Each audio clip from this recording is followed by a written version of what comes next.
Fl-aħħar sigħat il-qorti sabet ħati 14-il persuna li kienu akkużati bi stupru fl-2003 f'Marsa Scala. 7 minnhom intbagħtu l-ħabs. Meta seħħ il-każ l-akkużati kollha għajri wieħed kienu taħt l-età, iżda xorta irnexxilhom bħala grupp jistupraw mhux inqas minn 14-il tfajla. Il-psikologu Dr. Michael Gallia jgħid li f'każijiet ta' gang rape wieħed jagħmel kuraġġ bħadd ieħor. Każ tal-gang rape għandek allura l-aspett ta' komunità, ta' grupp. U fejn tidħol grupp anke fil-psikoloġija soċjali tallimna li individwu waħdu jaġixxi differenti minn meta jkun waħdu milli meta jkun ġew grupp. Spiss ikun hemm ukoll kompetizzjoni bejn membri tal-istess grupp dwar min se jimpressjona l-aktar. Dr. Gallia jgħid li kemm l-aggressur kif ukoll il-vittma ta' stupri ikollhom bżonn l-għajnuna tas-soċjetà. Ma ninsew li anke l-aggressur għandu bżonn għajnuna u f'dan il-każ iktar u iktar għax huma minuri.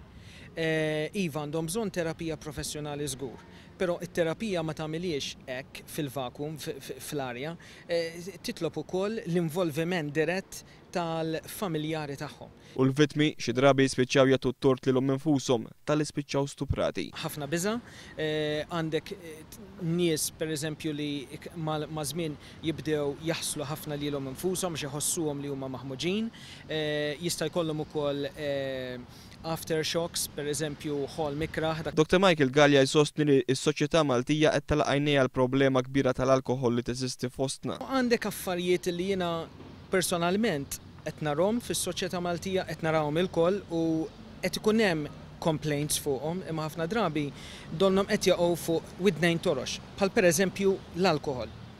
Illum nafu li l-alkoħol huwa wieħed mill-elementi mill-iktar kruċjali fejn jidħol l-istupru. Il-psikologu jtemm jgħid li l-każ li nqata' din il-ġimgħa fil-qorti tfadel l-ikraħ fuq is-soċjetà Maltija u jittama li mhuwiex biss każ wieħed minn diversi li qed iseħħu madwarna u mhux nindunaw bihom.